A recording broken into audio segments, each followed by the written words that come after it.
Bueno, gente, bienvenidos a otro programa más de Tus Derechos al Día. Este es el primer programa del 2023, así que estamos llenas de alegría con poder traer a ustedes información importante sobre sus derechos. Mi nombre es Ariadna Michelle Godró, soy la directora y fundadora de Ayuda Legal Puerto Rico y hoy me acompaña en este programa la amiga, colega y también parte de Ayuda Legal Puerto Rico, Verónica Rivera Torres. Hola, Vero. Hola, qué bueno que ya arrancamos con el 2023, estamos súper contentas por eso. Bueno, Vero, empieza un año nuevo y desde Ayuda Así Legal es. Puerto Rico muchos retos y compromisos con lo que tiene que ver con con la defensa de derechos. Iba a decir con la derecha, pero nunca con la No, derecha, siempre con la defensa de derechos. Vero, ¿qué es lo que te enamora este año? ¿Qué estás mirando? bueno, este año yo estoy mirando como, yo soy bastante dentro de todo muy positiva, así que yo creo que este año, cuando al comenzar, pienso que podemos hacer mucho trabajo. Estoy mirando el tema de justicia económica de las mujeres con mucho entusiasmo, porque fue un trabajo que ya hemos ido haciendo desde siempre, lo hemos hecho, ¿verdad? Pero ahora con mayor intención, así que eso me tiene muy apasionada con lo que viene, y creo que también como organización, pues vamos a seguir creciendo. ¿Qué tú crees, Arianda? Yo creo que sí. Yo creo que el 2023 sí va a ser un año de mucho crecimiento. Si hay alguien que está escuchando o está viendo esto por YouTube y no sabe qué es Ayuda Legal Puerto Rico, nosotras somos una organización que este año cumplimos 9 años, pero técnicamente 8 desde el lanzamiento en marzo, y que llevamos todo este tiempo trabajando por la justicia social, con que la gente conozca sus derechos, los pueda usar, los pueda defender, específicamente el tema de vivienda y recuperación justa, desastre. Y de momento la organización está creciendo, somos una organización que ha ido madurando. Yo creo que estamos como en la adolescencia, que es una etapa, ¿verdad? A veces difícil, de descubrimiento, de mucha curiosidad.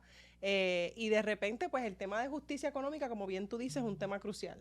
Este es el año donde Ayuda Legal va a estar trabajando no solamente vivienda, sino vivienda con género, vivienda con raza, vivienda con temas que tienen que ver con derecho de laboral, al trabajo digno, y derechos también que tienen que ver a la familia, ¿verdad? Y precisamente este programa de hoy va dirigido a uno de esos componentes principales cuando pensamos en familia, Vero. Así es, creo que este año vamos a trabajar en cosas que inevitablemente trabajamos, porque cuando trabajas con el tema de los derechos, de acceso a la justicia, con el tema de la vivienda, definitivamente trabajas con la familia, trabajas con las mujeres, las madres trabajadoras, sabes que la crisis no afecta a todas las personas por igual, y ese mismo conocimiento que hemos adquirido acompañando comunidades, acompañando personas, es lo que nos mueve, ¿verdad?, a ese nuevo plan de trabajo. Así que sí, la familia siempre ha sido lo puntual cuando vamos a las comunidades y hablamos de la vivienda, de lo que la gente de verdad habla de su familia, ¿verdad?, y de las memorias y de lo que construye junto a su familia en ese espacio que llamamos un hogar, una casa. Así Pero y que una sí, familia entendida, ¿verdad? Ampliamente, quien nos ampliamente. esté escuchando, familia que muchas veces es esa abuela en las comunidades, que es la que Ujú. está criando a las nietas, a los nietos, también familia, ¿verdad? Cuando hablamos de parejas LGBTT que tienen que enfrentar, además de cosas como la pobreza, la estigmatización y los prejuicios en un sistema que los sigue discriminando, la realidad de familias negras, así que pensar siempre en esa interseccionalidad, cuáles son las identidades de esas familias y verlas en lo más amplio posible, y entendiendo que de las miles de personas que Ayuda Legal Puerto Rico acompaña legalmente cada año, casi el 70 y pico por ciento, el 79% son mujeres. Así es. Y eso no es una casualidad. Y cuando miramos que son mujeres, vemos que son jefas de familia, en muchos casos jefas de familia adultas mayores, y entonces llegamos al tema de este primer programa del 2023, que es el tema de niñez y el tema de juventud. Porque estas últimas semanas estamos viendo muchas menciones de ese bienestar del menor, y cuando vemos esas intervenciones del Estado, usualmente son para remover, son intervenciones bien violentas, y de momento queríamos comenzar este programa hablando de qué está pasando con la niñez, qué está pasando con la juventud, pero además de ese rol del Departamento de la Familia que se ha sentido tan y tan violento, oye, y que es parte de la realidad que enfrentan miles de familias que no hablan de esto por vergüenza, por miedo, ¿verdad?, a ser criminalizadas y a perder a sus hijos. Así mismo es. Yo creo que siempre hablamos de que en la niñez está el futuro, ¿verdad? Y en el caso de Puerto Rico particularmente, que es un país intervenido, que es un país en crisis, de crisis en crisis, de desastre en desastre, definitivamente si no hablamos del tema de la niñez y del tema de la juventud, es como si borráramos el futuro de Puerto Rico. O sea, tenemos que hablar de eso y también hablar de las condiciones necesarias para que haya un desarrollo pleno de nuestra niñez. No, ahí sí digo, no hacia el futuro, sino ahora, ¿verdad? Que tengan oportunidad de desarrollarse plenamente en su presente. Y de eso, si no se habla, como suele pasar, ¿verdad? Siempre, si lo que no se habla no se ve.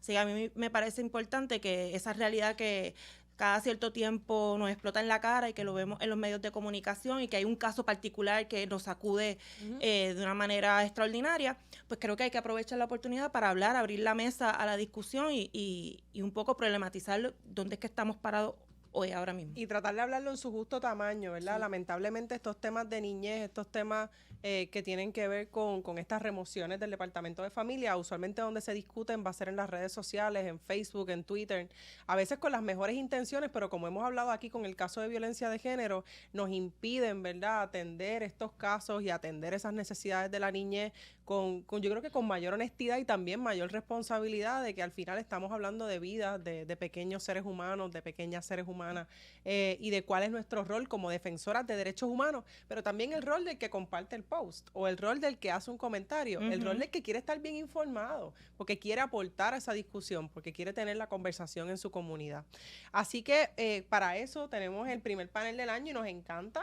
Estamos enamoradas de nuestras personas panelistas del día de hoy. Agradecemos que hayan dicho que sí. Cuando invitamos gente a Tus Derechos al Día, a veces se nos olvida decir que grabamos a la misma vez. Esta vez no hizo falta, todo el mundo vino estupendamente lista para este primer programa del 2023, así que sin más presento entonces a Carmen Isaura Rodríguez, que viene del Instituto de Desarrollo de la Juventud, y entonces tenemos al compañero Marco Santana Andújar, quien es de la red de la Red por Derechos de la Niñez y la Juventud. ¿Viste? Así mismo. Que no me va tan mal el parto. Hace un saludito a Lianco y cumple 3 semanas. Celebramos no esa me va vida. tan mal, estoy volviendo. Por eso volvimos bien inspiradas. Y precisamente hablar del tema de la niñez, oye, porque al fin y al cabo siempre usamos ese cliché, ¿verdad? De que la niñez es el futuro, la niñez es el presente, y entonces vemos que hay acontecimientos bien grandes que de momento se dan al año, más allá de estos noticias terribles cuando salen noticias de maltrato o alegaciones de maltrato del Departamento de la Familia. Pasan cosas como, por ejemplo, la publicación del informe sobre pobreza y niñez. Pasa de momento el trabajo que están haciendo para proveer viviendas, techos seguros, para luchar por los derechos de una niñez inclusiva y que se entienda diversa. Pero mientras el hacha va y viene, les pregunto, ¿verdad? ¿Cómo están viendo el tema de la niñez? ¿Cómo se vio en el 2022? ¿Cómo se está viendo al inicio del 2023? ¿Quién quiere empezar? Bueno, yo puedo empezar un poco desde la perspectiva más optimista. En el 2021 se aprobó una ley que tuvo repercusiones grandes para el 2022 para las familias en Puerto Rico, y eso es que para el 2022, ¿verdad? Las familias en Puerto Rico pudieron solicitar lo que era el Child Tax Credit, el crédito por menor dependiente.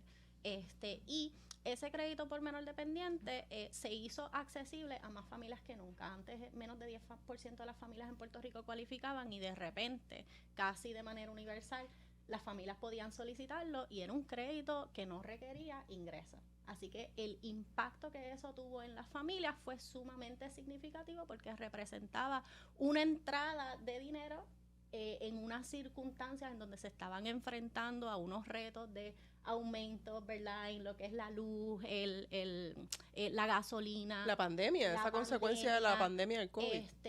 La pandemia, los apagones, ¿verdad?, y las consecuencias que tienen los apagones en lo que es la economía del día a día de las familias que están perdiendo sus alimentos. Así que representó un potencial de 1.7 mil millones de entrada, ¿verdad?, a los bolsillos de las familias de manera directa, para que utilizaran según, ¿verdad?, su mejor expertise en términos de cuáles eran las necesidades de su familia. Sabemos, ¿verdad?, que ya se han desembolsado sobre 1,000 millones. Todavía no hemos alcanzado, ¿verdad?, la meta completa. Y sabemos que muchísimas personas, ¿verdad?, se enfrentaron a unos procesos burocráticos sumamente tediosos para poder acceder a ese dinero, así que no llegó de la manera tan expedita como hubiéramos querido, y todavía hay mucho trabajo por hacer. Pero sin duda eso ayudó, ¿verdad?, a cubrir unas necesidades importantes para la familia, aunque pues como mencionamos con todos esos otros gastos adicionales que ha pasado algunas familias, pues ese dinero es meramente para poder sobrevivir.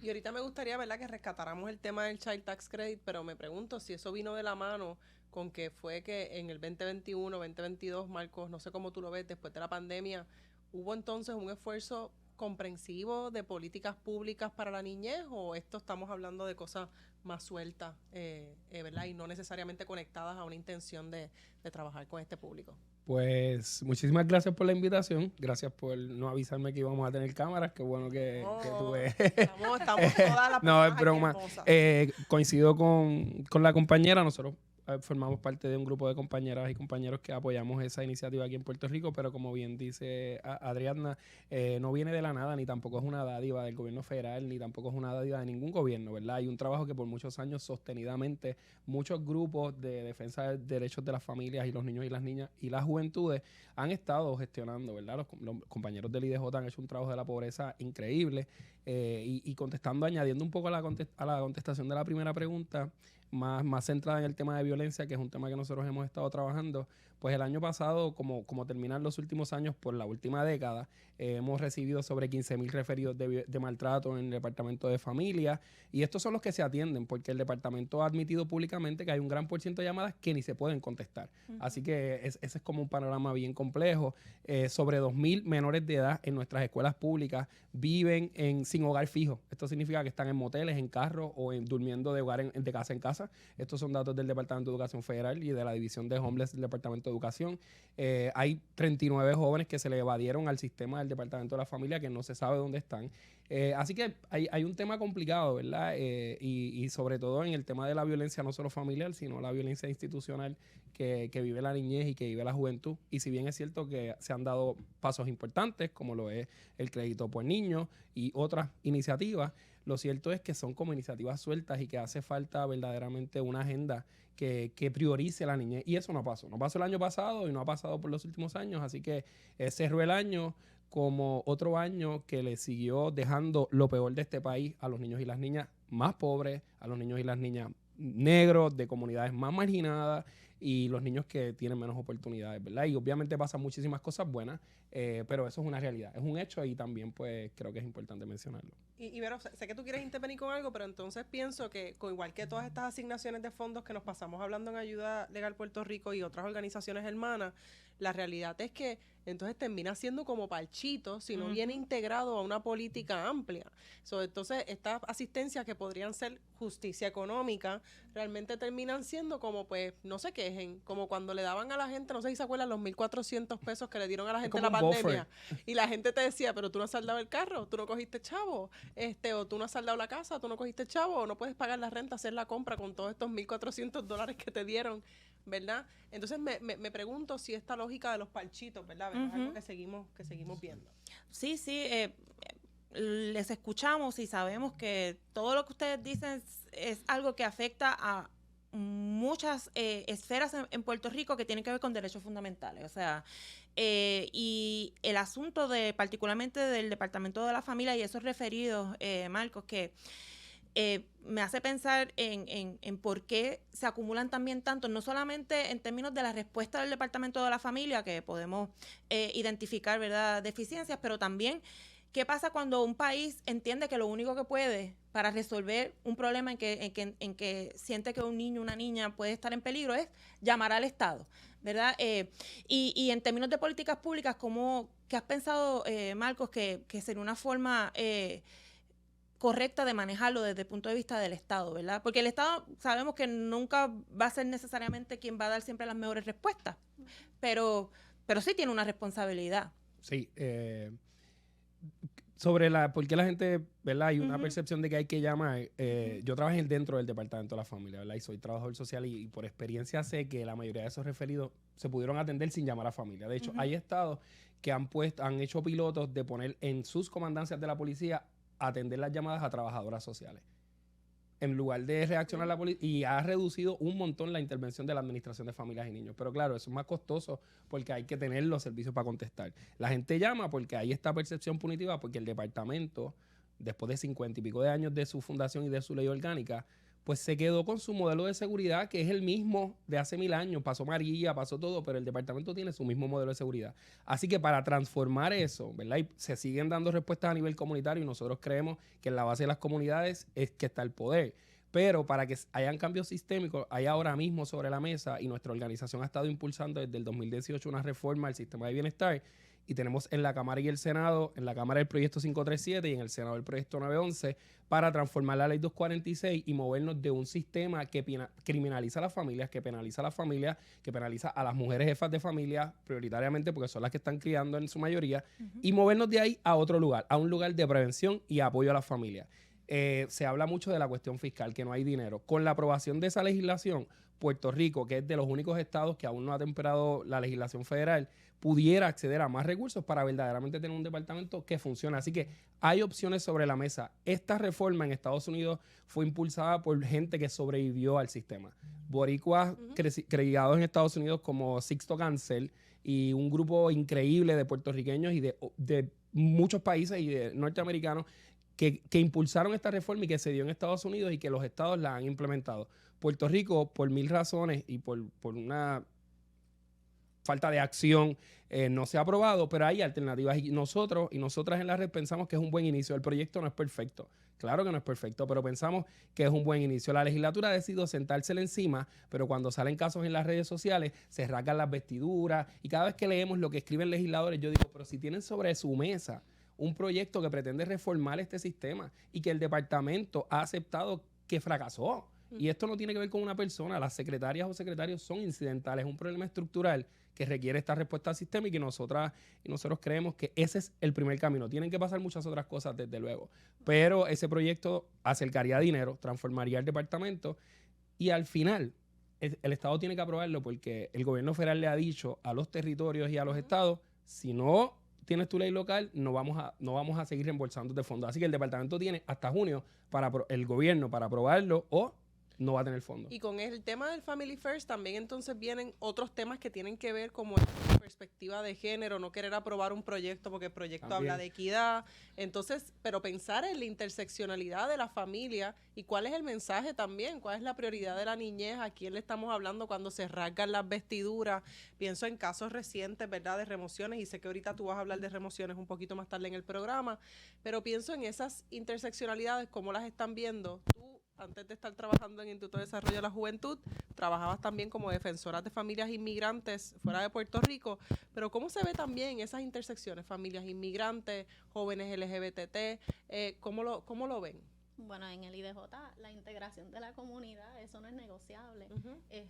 Nosotros sí tenemos lo que es el componente de movilización y abogacía comunitaria y desde ahí, ¿verdad?, recogemos las distintas voces de la comunidad con todas las perspectivas diversas, ¿verdad?, que pueden existir. Nosotros llevamos a cabo al menos una vez al año nuestra academia de abogacía, participan personas de todas las edades, con distintas necesidades y con distintas prioridades, ¿verdad?, de qué es lo que es importante para ellos adelantar y mejorar sus circunstancias. Recientemente también tuvimos una sesión informativa ante el Congreso y participó una líder comunitaria, Rosalind Hernández Olmo, dando, ¿verdad?, desde su experiencia, porque sí es bien importante a la hora de uno querer adelantar políticas públicas, unos policymakers que están, ¿verdad?, bien alejados de lo que es la realidad, entender cuál es la consecuencia concreta, ¿verdad?, de tu dilación, de tu falta de acción. Y esa consecuencia concreta, ¿verdad?, está afectando la vida de lo que son, ¿verdad?, los jefes de familia, lo que son los niños, la juventud, pero el desarrollo económico del país también se ve implicado en todo eso. Así que hay que mirarlo no solamente desde la perspectiva de la empatía, ¿verdad?, pero también esto es todo el mundo gana, ¿verdad? Así que ahí es bien importante destacarle eso a los policymakers. Michael, ¿cómo tú? Sí, bueno, yo creo que yo creo que es importante y nosotros también trabajamos desde la perspectiva de los jóvenes, al igual que los compañeros de IDJ, tenemos una academia de abogacía pero enfocada en formación para jóvenes, sobre todo que han salido del sistema. Y yo creo que sencillamente a muchos tomadores y tomadoras de decisiones eso no les hace peso. Eso no sé, porque están pendientes a otras prioridades. Pero definitivamente que es un componente fundamental. A mí me parece que la verdad, el sistema de bienestar como ha estado diseñado hasta ahora y ha hecho cosas, por ejemplo, la ACUDEN ha invertido miles de millones de dólares durante el COVID en niñez temprana. Pero ¿qué me preocupa de eso, por ejemplo? Y salió de las necesidades de las mamás que no tenían cuido, hay que crear vales de cuido, crearon toda esta estructura, pero ¿qué va a pasar en 2 meses cuando no existan los 14,000 vales de cuidos que dieron? ¿Qué va a pasar? Porque son madres que trabajan, que no cualifican para otros programas. Así que yo insisto en que esa reforma más amplia se debe dar y que esa reforma del sistema debe mirarse con detenimiento y que el Departamento de la Familia es gigante, que hay agencias, hay administraciones ahí que no necesariamente deben estar ahí. No sé cómo asume, llegó de tribunales al Departamento de la Familia. Hay mucho que se puede hacer y hay mucho que aún falta por hacer y que definitivamente parte del problema que tenemos ha sido porque no se ha escuchado la perspectiva de los niños y las niñas, la perspectiva de los jóvenes. Y un legislador en una vista pública nos decía una vez, pero ¿cómo vamos a integrar a los niños haciendo una ley? Pues, mano, en lugares como España hay ciudades que han construido su ley de protección infantil con grupos de niños. Hay miles de metodologías para esto. Así que el tema de que nuestras políticas públicas se construyen desde una visión adultocéntrica, pues también es responsable del desastre que tenemos sobre los niños hoy. Mira, que mucho pensando en eso que hablabas de los vales de cuido, que mucho pasó eso durante el proceso de la pandemia, ¿no? Y recuerdo, Verónica, ¿te acuerdas? Una compañía, no vamos a decir aquí el nombre, ¿verdad? Pero una cadena muy famosa de supermercados que llamaba a muchas empleadas para hablar de la falta de acomodo razonable para los cuidos y también cómo eso influye en ese bienestar de la familia, en la estabilidad de la familia. De hecho, todos los paneles que nosotros hemos tenido aquí, últimos paneles sobre temas que tienen que ver con violencia de género, con uso problemático de sustancias, esas historias de la gente que está trabajando desde las organizaciones menciona el tema de la niñez y el abandono de la niñez como un tema recurrente entre sus participantes, que fueron niñas, niños, niñas maltratados y abandonados por el sistema institucionalmente, ¿no? Así que, Verónica, de momento pensé mucho en eso, en todas esas solicitudes de acomodo razonable y cómo esas madres pues fueron desplazadas y con ellas también su niña. Sí, yo creo que un poco hay que rescatar cómo nos sentíamos en esos primeros días de la pandemia, cuando todo se paralizó y nos prometimos que íbamos a cambiar tantas cosas porque ya no podíamos escapar la realidad de que el cuido, por ejemplo, era trascendental para todo, para el país. O sea, si no hay escuelas abiertas, si no hay personas que cuiden a los niños, si los niños, sus necesidades no se pueden... el Departamento de Educación no los quiere alimentar. No los quiere alimentar. Bueno. El país se paraliza. O sea, la realidad es que nada es posible sin atender esas necesidades. Y en aquellos momentos, pues pensábamos que tal vez esto por fin iba a ser una forma de convencer más fácil a quienes hacen políticas públicas, que íbamos a lograr movilizar a más personas para que se unieran. Y yo creo que la realidad de la precariedad, la realidad de que de repente nos obligaron a volver a una normalidad cuando nada todavía estaba listo para eso, se ha comido un poco, ¿verdad?, esas convicciones y ha vuelto o trata de invisibilizar esas necesidades. Y creo que un poco retomar eso, porque en el tema del cuido, y Marcos tiene razón, o sea, se tomaron muchas medidas para resolver el momento, pero de nuevo no se aprovecha la oportunidad para hacer algo integral partiendo del conocimiento adquirido, ¿verdad? Porque ya no debe haber duda de que, por ejemplo, las madres trabajadoras cargaron al país cuando nada estaba funcionando. No hay duda de eso. Entonces, si no hay duda, pues cuáles son las políticas públicas que vamos a desarrollar. Así que no me parece casualidad que todos estemos hablando del tema de abogacía, que yo creo que eso es un adelanto en términos de nuestras organizaciones, porque quienes hemos llevado haciendo este trabajo hace mucho tiempo, se hablaba desde otras coordenadas, ¿verdad? Y ahora de momento se habla de abogacía porque nos hemos dado cuenta de lo importante que es hacer eso. Pero de nuevo, también hay que hacer como un repaso de dónde hemos llegado y hasta qué punto las estrategias hay que revisarlas para ver si se logra convencer o lograr ese cambio que hace falta, que ya no aguanta mucho más. Ya Marco nos ha hablado hasta de fechas, ¿no? De que ya está el reloj corriendo y todavía no hay movimiento. Así que en cuanto a eso, pues sí, yo creo que hay como que un poco volver y mirar dónde estamos y ver qué necesidades están al descubierto y cómo es que las vamos a atender de formas distintas y no como ha sido hasta ahora. A mí también me parece interesante que el Instituto de Desarrollo de la Juventud y también la red, cuando hablamos en abogacía, que estoy de acuerdo contigo, que es transformar el sistema para el que nos esté escuchando, transformar esas políticas públicas, pienso también en ese rol que tienen ustedes como organizaciones. Si no fuera por la red y si no fuera por el IDJ y quizás por una o dos organizaciones más, nadie estaría hablando del tema de la niñez, a menos que sean estos casos que salen a la luz pública y se ven como excepcionales. Un caso monstruoso, y lo que es monstruoso es lo que es único, es decir, que no es recurrente. Que nosotros lo vemos todos los días. Aunque lo veas todos los días, pero entonces pienso en el Produce también resultados que son reactivos. Claro. No son, ¿verdad? No son necesariamente esos resultados que vamos a ver procesos cambiados a largo plazo, que es lo que queremos ver. Claro, Exacto. o queremos o emocionales y de momento sale allí una secretaria o un secretario y va allí, saluda al niño en cuestión y se coge la foto y ya el niño ha vuelto y se acabó el problema, y, ¿verdad? Pero pienso en ese legislador que recientemente decía en un programa que a organizaciones en otro tema se le dan millones de dólares, entonces, ¿qué han hecho, no? Ustedes están cargando al Estado. Pero de momento, al ya no hablar de servicios no solamente, aunque lo siguen dando, se viran y le dicen, tú tienes que cambiar. ¿Cómo se siente para una organización esa transformación? Bueno, antes de contestar esa pregunta, tú mencionaste algo que es bien importante rescatar y es las experiencias adversas en la infancia.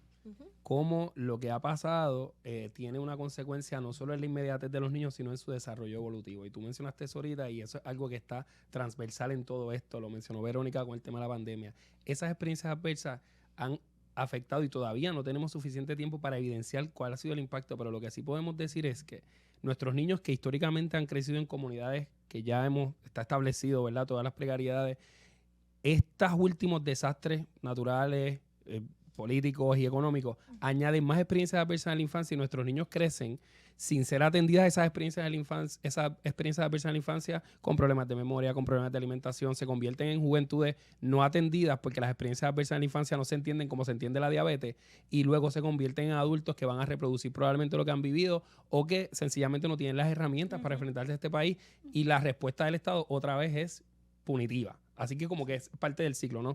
Y con relación a la pregunta que me hacía Adriana ahora, pues ¿cómo se siente? Tiene consecuencias sobre la organización, sobre sus portavoces. Tiene una consecuencia porque nadie quiere que tú hables de eso. Nadie quiere que uno hable de la transformación. Nadie quiere, no, porque la gente prefiere que las organizaciones seamos un buffer. Que las organizaciones estemos ahí entre la gente y claro, tiene sus consecuencias, pero para nosotros ha sido transformador, ha sido de mucho crecimiento también, porque el sector de niñez tradicionalmente está con la mano tendida, caridad y este discurso de que empiecen a hablar de los niños como sujetos de derecho y no como objetos de caridad, nos ha costado y yo sé que a los compañeros y a otras organizaciones también, porque eso no lo quiere escuchar la gente. La gente quiere darnos para hacer un huerto, que son bellos y a mí me encanta y yo quiero sembrar también, pero la gente quiere eso, la gente no quiere que los niños y las jóvenes asuman su voz. Y esto a nivel... ¿Es más fácil conseguir para el huerto que para el Instituto de Abogacía? Claro que es. No, el Instituto de Abogacía, nosotros, todas las gestiones de abogacía, nosotros la apoyamos con un sacrificio que ustedes deben saber. Pero también la parte de servicio ha sido fundamental y la experiencia de estos 10 años, porque nosotros, ¿qué es lo que creemos que debe hacer el sistema cuando pase esa ley? Ecosistemas de servicios de prevención basados en la comunidad. ¿Y por qué estamos seguros y seguras de que eso funciona? Porque es lo que hemos hecho por 10 años. En Las Piñas en Junco, en Las 400, en Barinas en Yauco, en Clausel en Ponce, en Barrio Obrero, en Barriada Figueroa. Sabemos que funciona porque en esas comunidades estos últimos años hemos estado monitoreando y cuando hemos acercado todos los servicios a la comunidad hemos tenido una reducción significativa de los casos de violencia. En Las Piñas, nuestras familias hace 3 años no tienen un referido al Departamento de la Familia. Que eso no lo adjudico a la red, ¿verdad? Nosotros allí hay multiplicidad de cosas. Bueno, no hay más organizaciones, pero pasan muchas cosas en esa comunidad. Pero allí ni entra la policía. En La Hormiga no entra nada, ninguna autoridad pública, porque no entran, no llegan ahí. Así que eso nos dice algo. ¿Y qué lo que nosotros hemos hecho? Acercar los servicios. Un after school, un centro para apoyar madres en edad temprana, un comedor comunitario, psicólogos, nutricionistas, trabajadores sociales, acercar los servicios que se le han arrebatado a las comunidades. Y eso ha funcionado y lo hemos hecho nosotros con un presupuesto limitado, que nadie quiso invertir en eso. La primera inversión que se hizo fue de J-Lo y Alex Rodríguez, y siempre lo tengo que decir porque en verdad nos lo dieron para eso y sin restricciones, y lo probamos. Ha sido 2 años de documentar ese trabajo y de decir que eso funciona. Y con esa experiencia es que nosotros nos movemos a este ejercicio de abogacía, que sabemos que si no pasa, no va a cambiar la cosa. Pero para nosotros se siente pesado a veces, para no romantizarlo, tú sabes. Porque nosotros estamos desde el 2018, nosotros escribimos ese proyecto, nosotros nos hemos reunido no sé con cuántos, hemos reunido con la mayoría de los legisladores de mayoría y minoría, y los que parecen ser más sensibles al tema tampoco quieren escuchar que los niños y las niñas tienen derechos. Y ni hablemos de los niños y jóvenes de las comunidades LGBT. O sea, eso es una cosa que la gente no quiere escuchar. Pero nosotros y nosotras insistimos porque lo que hacemos es facilitar el trabajo para que la niñez y las juventudes asuman sus propias voces. Y así mismo desde el IDJ nosotros pues un poco con la tortilla virada, ¿verdad? Empezamos un poco por la abogacía y la política pública porque ese es nuestro punto de partida, lo que es la investigación y a la abogacía. Y así cuando publicamos Un futuro de pobreza infantil, ¿verdad? Fue un estudio en donde trazamos esa hoja de ruta y establecimos, mira, aquí hay unas políticas públicas clave que te van a ayudar, ¿verdad? No hay una sola política que puede resolver el problema de lo que es la pobreza, de lo que es la violencia infantil. Hay una serie de políticas que necesitan crear ese ecosistema funcional, ¿verdad? Ese ecosistema en donde las personas pueden prosperar, tienen los mecanismos para poder hacerlo de manera adecuada, y eso incluye políticas tributarias, incluyen políticas para remover obstáculos al entrar al trabajo, como lo es robustecer el sistema de cuidado, hacerlo efectivo, hacerlo seguro y accesible, más allá, ¿verdad? Aquí hay que reconocer también que Puerto Rico es un archipiélago, así que hay servicios que nosotros tenemos que asegurarnos están disponibles para contribuir a la prosperidad de nuestras familias que viven en los municipios, en zonas rurales, ¿verdad? Zonas que no entran en los servicios, ¿verdad? Así que desde nuestra perspectiva, ese trabajo es un trabajo continuo, pero es un trabajo que va dirigido a evitar lo que, ¿verdad? A lo que Marcos hacía referencia, que es esas condiciones que producen ese estrés tóxico en la infancia que va a tener repercusiones en ese desempeño en la adultez. Y al fin y al cabo nos va a afectar a todos. Eso se ve reflejado en sistemas y en políticas públicas que, como tú mencionas, están diseñadas en términos de parcho. Nosotros queremos soluciones, ¿verdad?, a largo plazo, consistencia, que puedan proveerle entonces a las familias la consistencia para poder ver resultados concretos. Porque con una política que está, ¿verdad?, un año, pues claro, no podemos medir realmente, y eso es parte también de otro problema, ¿verdad?, que a nivel estructural está en el Estado, que es la carencia de datos concretos, de poder darle seguimiento a estas políticas públicas para saber qué funciona. De hecho, que ha sido una de las grandes aportaciones del IDJ, la base de datos del IDJ, yo creo que todas las hemos utilizado alguna vez. Sí. Vamos a la legislatura y estamos ahí buscando la base de datos. El gobierno la usa todo el mundo. Porque la usa todo el mundo. Y si no abre, pues dame un segundito en lo que abre. Pero una de las cosas, Verónica, y sé que está loca por intervenir, pero una de las cosas que me llama la atención, que a veces nos pasan a ayudar a llegar a Puerto Rico, es notar que cuando ustedes hablan, siento como una soledad institucional. Y no es que ese trabajo no sea brutal, es que, mano, como tú ahorita dijiste, somos seres humanos, ustedes son seres humanos, son personas que asumo que se cansan, que las vacaciones pues realmente no son vacaciones. Yo, ¿verdad? Cada vez que me encuentro con Marcos, que ha sido así como accidental, o yo me estoy comiendo un helado, estamos esperando un croissant así, porque lo que hacemos es comer para matar las penas. Pensar, ¿verdad?, cómo utilizamos entonces esto como ese desgaste, ¿no?, de las organizaciones y la soledad institucional, que podemos hacer diferente. ¿Cuál es el rol entonces de ese ecosistema? ¿Hay un ecosistema? ¿Puerto Rico está preparado para tener un ecosistema de organizaciones sobre la niñez? Porque, ¿verdad?, todo el mundo fue niño, es un tema transversal. ¿Por qué no hay más instituciones? Me pregunto también cuál es el rol de los municipios, el rol de las iglesias. ¿Qué está pasando? ¿Por qué esa soledad? Bueno, hay un ecosistema. Antes de pasar a la abogacía, se me olvidó este dato ahorita y lo tengo que decir. Queremos transformar la legislación, pero es importante decir que Puerto Rico tiene sobre 197 leyes que inciden sobre la vida de la niñez y las juventudes.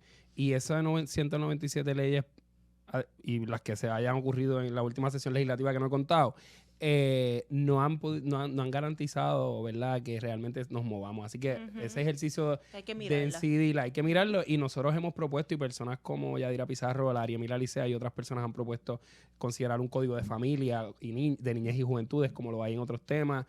El tema de, pues sí, mano, a veces se siente el trabajo como así, como tú has descrito, ¿verdad? Como soledad del bosque. Como esta sensación de vacío, de soledad. Pero sí, yo sí, como que, ya, no veo, como que, pero la realidad es que hay un montón de la misma gente en todas las reuniones. Sí, sí, no, nada muy diferente esta mesa. Pero también reconozco que hay muchas más organizaciones trabajando desde la perspectiva de derechos de los niños y las niñas, que hay mucha gente comprometida. Veo con ilusión un montón de organizaciones levantándose sobre estos temas que han nacido de universitarios, es verdad, en la UPR de Mayagüez hay una organización de estudiantes de la UPI, salió Lentes Claros, Impacto Juventud, que como que hay esperanza. Y nosotros, por ejemplo, nosotras y nosotras en la red, y yo siempre lo cuento así como muy... Yo empecé ese proyecto solo, ¿verdad? Lo fundé en la marquesina de mi mamá, y mi mamá todos los días me decía, te tienes que ir porque mira que los carros... Y nosotros ahora, ¿verdad? Hemos crecido y hay mucha gente involucrada y hay mucha gente que está haciendo. Así que hay días que se siente así, hay otros días que se siente... Todos los días se siente intenso, pero algunos días menos, otros días más. Pero tengo que decir que para mí es un gran privilegio saberme acompañado de otras compañeras, incluso que no trabajamos juntos. Yo, aunque no hablemos todos los días, yo me siento acompañado por el trabajo que hace Ayuda Legal, por el trabajo que hace IDJ, por el trabajo que hace nuestra escuela en Caguas, por el trabajo que hace tanta gente que a lo mejor no hablamos todos los días, pero yo creo que las condiciones para que el ecosistema se fortalezca están. Hay organizaciones haciendo un trabajo decente. Puerto Rico tiene el capital humano para fortalecerlo, porque nosotros tenemos terror de que de momento digan, pues hay que traer organizaciones de afuera, como pasó con María. Y yo digo los nombres porque los digo en todos los lugares. Save the Children, UNICEF, vinieron. Claro, vinieron. Y cuando se acabaron los recursos se fueron, pero nuestros niños se quedaron con los problemas. Y hoy tenemos una de esas organizaciones en el centro, uno de los centros comerciales más importantes, recogiendo dinero para niñas que no va a ser invertido en Puerto Rico. Claro. Entonces, en Puerto Rico sí hay un ecosistema fragmentado, dividido, como está nuestra agencia, pero hay posibilidad de moverlo hacia adelante. Así que es una soledad algunos días. Una soledad acompañada. Literal. Parecemos un bolero eso de Felipe Lavoz. Y a veces aunque sea soledad es como que nosotros decimos en la red como que es una lucha a veces solidaria, pero alegre y compartida. ¿Sabes qué veo mucho? Algo que también se parece a lo que hemos trabajado con Ayuda Legal es la cuestión de la narrativa, de cambiar las palabras. Es como nos ha pasado cuando hablamos de recuperación justa, por ejemplo, que es algo que lo decimos porque lo creemos, porque salió de nuestra experiencia, pero de repente se ha convertido en parte del lenguaje generalizado porque es que llega a la gente, ¿verdad? La gente entiende. Cuando uno dice recuperación justa, entiende. Y yo creo, Marco, que ese cambio en narrativa es algo que yo reconozco mucho al trabajo que ha hecho a través de la red, porque eso definitivamente es la semilla para que vengan organizaciones nuevas y para que ese ecosistema se siga nutriendo. Porque esa narrativa, y yo le digo narrativa, pero en realidad es un posicionamiento ideológico de donde parte tu trabajo, es esencial. Y en ese sentido yo creo que sí. Yo creo que ese ecosistema que quizás ahora está fragmentado, pero ya hay unas bases, y ese trabajo que ha hecho la red de verdad que lo reconocemos porque es vital para que en el futuro haya más organizaciones y también sepamos por qué estamos trabajando, no estemos todos como que dispersados. Y saber que ustedes son puntos de referencia. Nos quedan un minuto, cuéntanos tú. Pues mira, nosotros desde el IDJ debemos decir que las alianzas realmente para nosotros son bien importantes. No hay una sola organización que lo pueda hacer todo. Nosotros estamos aquí complementándonos, ¿verdad? Ayudándonos en todo este esfuerzo porque es lo que es necesario para garantizar la prosperidad de nuestras familias y de nuestros niños. Así que estamos bien agradecidos con esa labor y estamos bien agradecidos con organizaciones que permiten, ¿verdad?, expandir ese impacto y pues evitar esos ojos a media asta como los llevamos con el cansancio. Así que estamos optimistas para el 2023. Nosotras queremos cerrar, ¿verdad?, este espacio que ya estamos incumpliendo, pero Ángel sabe que somos unas incumplidoras en serie. Reincidentes y que vamos a seguir incumpliendo para el futuro, pero que Ángel y Jonathan son camándulas de nuestro collar, ¿verdad? Son cuentas de nuestro collar de camándulas. Miren, pero nosotras queríamos empezar con ustedes precisamente porque todo el mundo habla de la red, todo el mundo habla del IDJ, cuando habla de esperanza, cuando habla de futuro, cuando habla del derecho a permanecer. Y qué mejor manera de permanecer que hablando de nuestras generaciones más jóvenes, de nuestras generaciones futuras, y porque les admiramos, y admiramos el trabajo que hacen, y porque les vemos, y porque queremos desde Ayuda Legal Puerto Rico no solamente decir que nosotras también nos sentimos acompañadas, aunque no estemos colaborando continuamente, pero también porque queremos desde Ayuda Legal Puerto Rico saber mejor cómo acompañar. Así que quiero cerrar este primer espacio agradeciendo a la gente que siempre nos escucha aquí en Tus Derechos al Día. Vamos a seguir ya mismo, vamos a hablar del Departamento de la Familia, hablar mal del Departamento de la Familia, ¿verdad, Vero? Bueno, nos va a ilustrar sobre cómo funciona el Departamento de la Familia. Mientras tanto, le damos las gracias tanto a Carmen Isaura Rodríguez como a Marcos Santana Andújar. Gracias por estar aquí. Muchas gracias. Gracias. Bueno, y retomamos aquí con Tus Derechos al Día, un programa auspiciado por Ayuda Legal Puerto Rico que se escucha los jueves a través de WIAC 740 a las 2 de la tarde y a través del canal de YouTube de Ayuda Legal Puerto Rico también. Vero, estoy contigo aquí en el día de hoy. ¿Y qué clase de panel tuvimos al inicio? Maravilloso. Tanto con Marcos de la Red para los Derechos de la Niñez y la Juventud, como con Carmen Rodríguez del Instituto de Desarrollo de la Juventud. Verónica, queríamos, ¿verdad?, hablar un poquito de lo que pasó en ese panel. No sé también qué impresiones tuviste de las organizaciones, pero hablar también contigo como abogada de familia, porque además de ser abogada de sobrevivientes de violencia de género, en temas de vivienda también trabajas y has trabajado mucho con casos de familia. ¿Cómo estás viendo toda esta conversación con este rol del Departamento de la Familia, los últimos casos que han salido a la luz pública?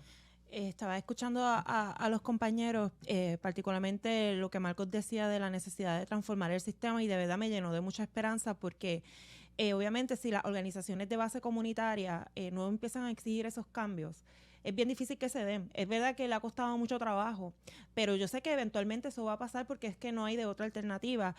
Quienes hemos trabajado el tema de defensa de mujeres en procesos de violencia doméstica, sabemos que el Departamento de la Familia es particularmente violento, es la palabra que tengo que usar, contra esa población, y obviamente eso tiene un efecto en sus hijos y en sus hijas. Y hablar en esos términos es bien importante. Yo le decía a Marcos, ¿cómo podemos hacer para que haya menos referidos? Y eso es porque, primero, el Departamento de la Familia no tiene la capacidad material de resolver todas las llamadas. Bueno, incluso no pueden atender las llamadas, o sea, ni siquiera las reciben. Así que nuestras comunidades, nuestro país, tiene que tener otras herramientas que no sean simplemente hacer un referido, hacer una denuncia, hacer una querella ante el Departamento de la Familia, sobre todo cuando sabemos que eso es muy probable que se quede en un limbo y que no resuelva nada. Entonces es difícil también distinguir cuando se amerita la intervención de algún departamento estatal, ¿verdad?, que no, llamémosle Departamento de la Familia, pero pudiera ser cualquier otro, y cuando no, cuando quizás otras necesidades se pudieran estar satisfaciendo sin necesidad de que el Estado intervenga de esa manera.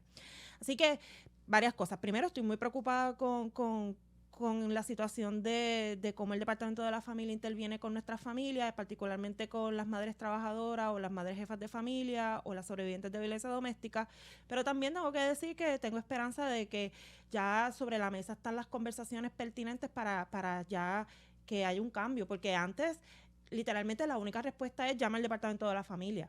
Uh-huh. Era la única respuesta, y de hecho esa era una de las preguntas que recibían nuestras, ¿verdad? Las mujeres que defendíamos, era como que, pero ¿y usted llama al Departamento de la Familia? Como claro, si eso pudiera resolver algo. Y yo creo que eso ya ha ido cambiando y que ya creo que es bastante generalizado el conocimiento de que el Departamento de la Familia tiene unas deficiencias estructurales que ameritan un cambio urgente. Que son más allá de presupuesto y que tienen que ver también con la política pública, cómo se interviene, la remoción como una intervención que todavía se considera, ¿verdad?, como una opción, una de las primeras opciones. Una de las primeras opciones. Yo creo que la ley 246 vino a cambiar mucho, ¿verdad?, el panorama, y no para lo mejor. O sea, la ley 246, que es la ley que se supone que trabaja con el tema del maltrato, definitivamente hizo mucho más fácil que se den remociones de menores a familias. Y el problema con esa remoción es que, y a veces las personas piensan que esa es la alternativa. Yo nunca, por ejemplo, cuando han habido sucesos en los que en efecto han habido daños muy serios a los niños y las niñas, muchas veces se pregunta por qué no había habido una remoción. Y esa no debería ser la primera pregunta, ¿verdad? La pregunta debe ser otra, pero no porque no había sido removido, porque es que la remoción no es una salida, debería ser algo de momento de emergencia que dure poquito en lo que se puede estabilizar una situación, pero no es lo que pasa. Estamos viendo casos en los que nunca se valida que hay maltrato y la ruptura familiar dura años. Uh-huh. Eso no, en ningún país puede sostener una cosa así. Y definitivamente yo creo que es hora de que el Departamento de la Familia se mire a sí mismo y que empiece a dejar ir espacios que ha ocupado en los que no ha sido efectivo. Y entonces también pienso, ¿verdad?, en ese llamado que hacían a políticas públicas, tanto Marcos como Carmen, y pensar, ¿verdad?, una pregunta que se quedó sobre el tintero era, ¿cuál es la resistencia? ¿Cuál es la resistencia a la transformación? Y se ha hablado de muchas cosas, desde contratistas que puede tener el Departamento de la Familia que no le convienen estos cambios estructurales, también puede ser el conservadurismo del país, el hecho de que lo sensacional que es discutir estos casos a través de redes sociales, pero no tener que tomar acción. ¿Cómo tú lo ves, Verónica? ¿Cuál es la resistencia? Yo creo que se dan muchos factores al mismo tiempo. Obviamente, y esto aplica a distintas etapas, ¿verdad? A distintas esferas, la visión punitiva yo siempre he pensado que es la más sencilla, porque es la que te permite resolver, entre comillas, un problema y olvidarte de lo demás y olvidarte del resto, porque es como si fuera un problema individual, no estructural.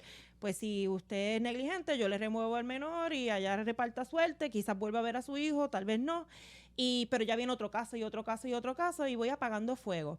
¿Qué pasa? Yo creo que para detener eso, nosotras como sociedad, o sea, quienes vivimos aquí, tenemos también que empezar a mirar el Departamento de la Familia y esos procesos de otra forma. Lo de las redes sociales es interesante porque dependiendo del caso, a veces o se defiende el Departamento de la Familia por la remoción, independientemente si respetó el proceso, si lo hizo conforme como debe hacerse, y hay veces en los que por la razón que sea, está mal la remoción y el Departamento de la Familia actuó mal. Y entonces lo que perdemos de vista es que eso no resuelve nada. O sea, no es cuestión de coger bandos, es cuestión de hacer un análisis y decir, no es que en este caso la remoción estuvo bien y en este otro no, es que hay que ver por qué es que se remueven. ¿Es verdad que se trata a todo el mundo por igual en el Departamento de la Familia?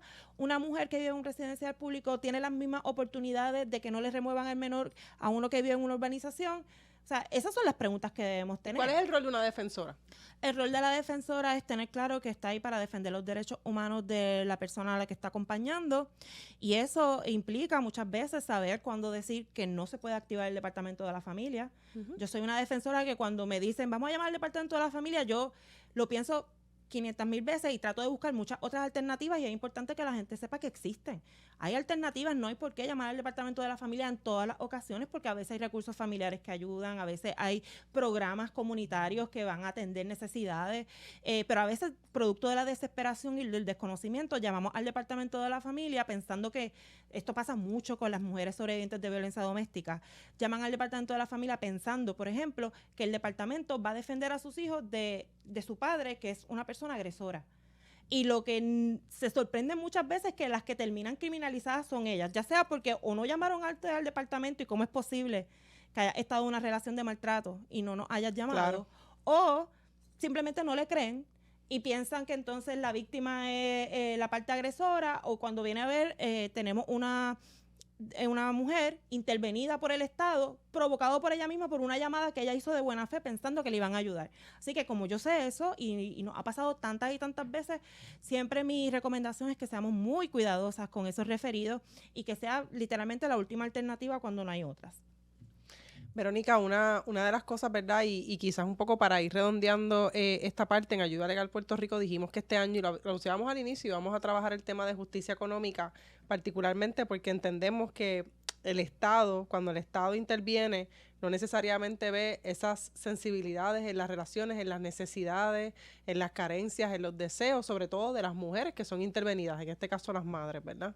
Y parte de tu rol en Ayuda Legal Puerto Rico este año va a ser adelantar esa bandera de género con justicia económica. ¿Cómo lo atas a este tema de familia que es tan urgente? La verdad es que... Esto es como una entrevista, Vero, de trabajo. Está súper atado, y yo creo que por eso es que lo vamos a trabajar, ¿verdad? Porque trabajamos el tema de la vivienda, a trabajar el tema de vivienda trabajamos con las familias, con su hogar, y de repente nos damos cuenta de que hay una... Si no hay justicia económica para las mujeres, la opción, o sea, las probabilidades de que o se queden sin sus hijos o se queden en una relación de maltrato son bien grandes. Y por eso es que está atado. La realidad es que, por ejemplo, el Departamento de la Familia criminaliza la pobreza de una forma, pero bien clara. O sea, que a veces yo también digo, pero, o sea, es bien evidente. las dobles varas, siempre. Y eso es un problema bien grave que tiene el departamento, que yo pienso que no es solo capacitar en asuntos de género, sino también en asuntos de clase, ¿verdad? Los estereotipos en cuanto a la pobreza, género, etcétera, etcétera. Así que yo pienso que al trabajar el tema de justicia económica lo estamos viendo desde un punto de vista positivo y estamos siendo proactivas, ¿no?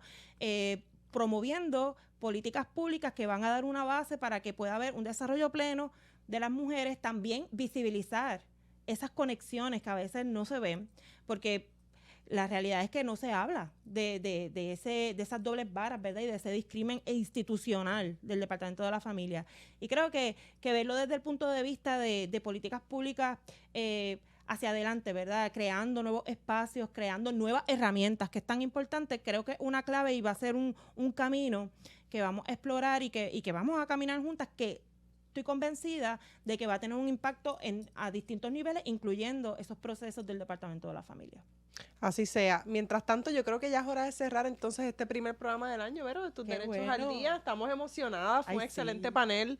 El tema de justicia económica nos apasiona, creemos que con vivienda va a ser un tema fascinante para este año. Hay mucho trabajo que hacer, mucha fiscalización al gobierno, mucho acompañamiento legal.